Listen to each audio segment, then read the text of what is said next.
Alors, tu as cliqué sur cette vidéo. Mais moi, je parie que tu es en train de procrastiner. Mais attends un peu. J'ai peut-être quelque chose pour toi. En effet, je suis étudiant, je travaille, et à côté de ça, j'essaye de créer du contenu et de m'entraîner plusieurs fois par semaine. Vous l'aurez compris, je dois m'organiser pour y parvenir. J'avais pour habitude de procrastiner et d'aller me coucher en culpabilisant de ne pas avoir fini toutes mes tâches. J'ai essayé plein de hacks de productivité, mais rien n'a jamais réellement fonctionné. Sauf un. J'ai trouvé un outil qui m'a permis d'augmenter drastiquement ma productivité en à peine quelques semaines. Es-tu prêt à le découvrir? Roulement de tambour. Mon outil, c'est une to-do list. Stop. Avant de quitter cette vidéo, laisse-moi une chance. L'outil que je te présente a beau être un simple semainier tout bête, ma véritable astuce, c'est le moyen dont je l'utilise. Donc aujourd'hui, je vais te présenter mon système pour tirer le plein potentiel d'une to-do list. Me voilà sur Notion. Mais avant de commencer, je vais te demander de prendre un morceau de papier. Sur ce dernier, vous allez établir vos objectifs à court terme ainsi qu'à moyen et long terme. Vos objectifs à long terme, c'est vos objectifs sur les prochains mois et les prochaines années. Par exemple, dans mon cas, c'est par rapport à la création de contenu. Tandis que vos objectifs à court terme, ce sont des objectifs sur le prochain mois. Par exemple, moi, j'ai plusieurs examens finaux qui arrivent bientôt.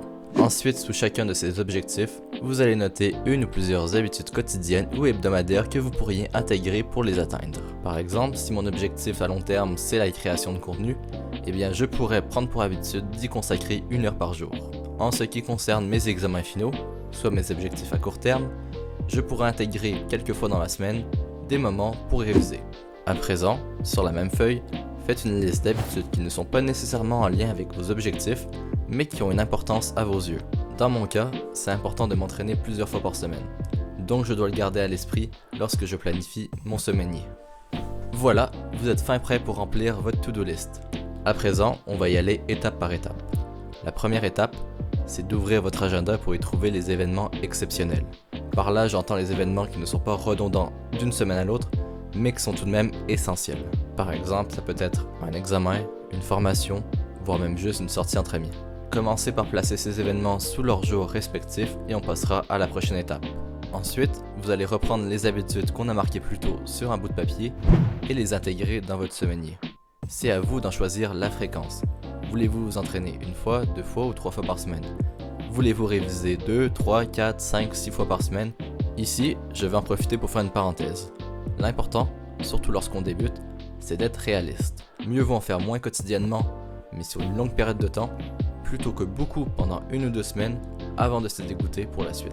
Commencez moindrement et ensuite vous pourrez augmenter le nombre de tâches quotidiennes si cela vous convient. La troisième étape, c'est d'intégrer les petites tâches dans votre semainier. Par petites tâches, j'entends toutes ces choses qui prennent quelques minutes à faire, mais qu'on a tendance à repousser. Par exemple, prendre un rendez-vous chez le dentiste, s'inscrire à un service, envoyer un courriel, bref, vous avez compris l'idée. Évidemment, ce n'est pas un truc magique et vous pourriez avoir besoin de quelques semaines pour vous adapter. N'hésitez pas à retravailler ce plan à votre guise pour vous l'approprier. J'espère que cet outil vous aidera autant qu'il m'a aidé. Et sur ce, je ne peux que vous souhaiter bon succès.